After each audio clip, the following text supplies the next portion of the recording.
2003 ခုနှစ်တုန်းကဒေဝါလီခံလို့နေပါဖြစ်ခဲ့တဲ့ချက်စီအသင်းကိုကယ်တင်ခဲ့တဲ့လူတဦးကြောင့်ပြောပြပေးပါမယ်။မင်္ဂလာပါ GT Football ရဲ့အချက်ပိုကဏ္ဍကနေပြီးတော့ကြိုဆိုလိုက်ပါတယ်ကျွန်တော်ကလေးပါ2003ခုနှစ်တုန်းကဒေဝါလီခံလို့နေပါဖြစ်ခဲ့တဲ့ချက်စီအသင်းကပေါင်တန်း80အထိအကျွေးတင်ခဲ့ပြီးတော့သူ့ရဲ့ကစားသမားတွေကိုပါလောက်ခလာစာမရှင်းပေးနိုင်တော့တဲ့အခြေအနေမျိုးထိဖြစ်ခဲ့တယ်ဒီလိုအခြေအနေမျိုးမှာရုရှားဘီလီယံနာရိုမန်အီဘရာမိုဗစ်ကချက်စီအသင်းကိုဝယ်ယူပြီးတော့ဒီလိုအခြေအနေတွေကိုကယ်တင်ခဲ့တယ်သူကဘာစီလိုနာနဲ့ရီယယ်မက်ဒရစ်အသင်းကိုဝယ်ချင်ခဲ့တာဒါပေမဲ့အဲ့ဒီအချိန်တုန်းကနှစ်သင်းလုံးကအများပိုင်ဖြစ်နေတဲ့အတွက်သူဝယ်ယူခွင့်မရှိခဲ့ဘူးဒါကြောင့်မလို့ချက်စီအသင်းကိုဝယ်ယူဖို့အတွက်ဇလန်းတွေဖြစ်လာခဲ့တယ်ဘယ်လိုဖြစ်လာလဲဆိုတော့ချက်စီအသင်းနဲ့လီဗာပူးအသင်းကချန်ပီယံလိဝင်ခွင့်အတွက်ကိုရှင်ပြိုင်ကစားနေတဲ့အချိန်မှာချက်စီအသင်းကကန်ကောင်းပြီးတော့2ဂိုး1ဂိုးနဲ့ချန်ပီယံလိဝင်ခွင့်တနေရာကိုရခဲ့တယ်ဒါကြောင့်မလို့ရိုမန်ကချန်ပီယံလိဝင်ခွင့်ရတဲ့အသင်းကိုသူဝယ်ချင်ခဲ့တာဖြစ်တဲ့အတွက်ချက်စီအသင်းကိုသူဝယ်ယူခဲ့တယ်ချက်စီအသင်းကိုမဝယ်ယူခင်မှာလည်းမူရင်းပိုင်ရှင်ဖြစ်တဲ့ခင်ဘိတ်နဲ့အတူတူဒီလန်ဒန်မြို့ရဲ့ Dorchester Hotel မှာမိနစ်20ပဲတွေ့ပြီးတော့ဒေါ်လာတန်း60နဲ့အတူတူချက်စီအသင်းကိုဝယ်ယူခဲ့တာဒီလိုနဲ့ပဲ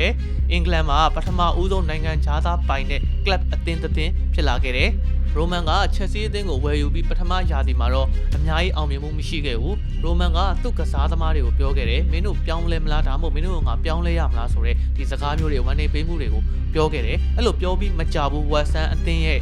ကစားသမားဖြစ်တဲ့ရိုခိုးကိုပေါင် 6.6 တန်းနဲ့ခေါ်ယူပြီးတော့ကစားဖြည့်တင်းခဲ့တယ်ဒီလိုအခြေအနေမှာ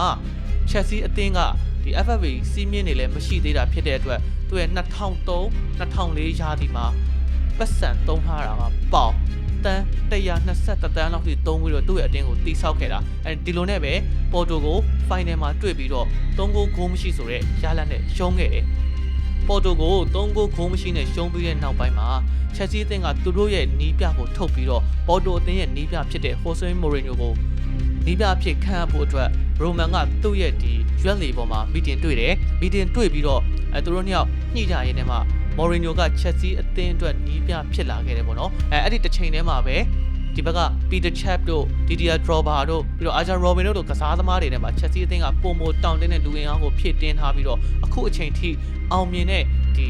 အင်္ဂလန်ပရီးမီးယားလိဖလားတွေနဲ့အတူတူချန်ပီယံလိဖလားတွေနောက်ပြီးတော့ကမ္ဘာချန်ပီယံဆိုတဲ့ဂုဏ်ပုတ်တွေကိုပါရရှိအောင်လို့စွမ်းဆောင်ထားနိုင်ခဲ့တယ်ဒီလိုနဲ့မမျှော်လင့်တဲ့အခြေအနေတွေကြောင့်ရိုမန်ကအင်္ဂလန်အစိုးရရဲ့အရေးယူပိတ်ဆို့ခြင်းကိုခံခဲ့ရတယ်ဒါကြောင့်မလို့ချက်စီအသင်းကိုအမေရိကန်တထေး Talk Bowl ထံကို2022မေလမှာပေါင်တန်း 4.25 ဘီလီယံနဲ့ရောင်းချခဲ့ပြီးတော့ချက်စီအသင်းကဆိုရင်တော့အခုအချိန်ထိဖလားဆောင်ရရှိထားတဲ့ကမ္ဘာချန်ပီယံအဖြစ်ရပ်တည်နေတာဖြစ်ပါတယ်ဒီအကြောင်းကိုတော့ကျွန်တော်တို့အချက်ပိုကဏ္ဍကနေပြီးတော့တင်ဆက်ပေးခဲ့တာပါနောက်ထပ်ဗီဒီယိုတွေမှာပြန်တွေ့ပါမယ်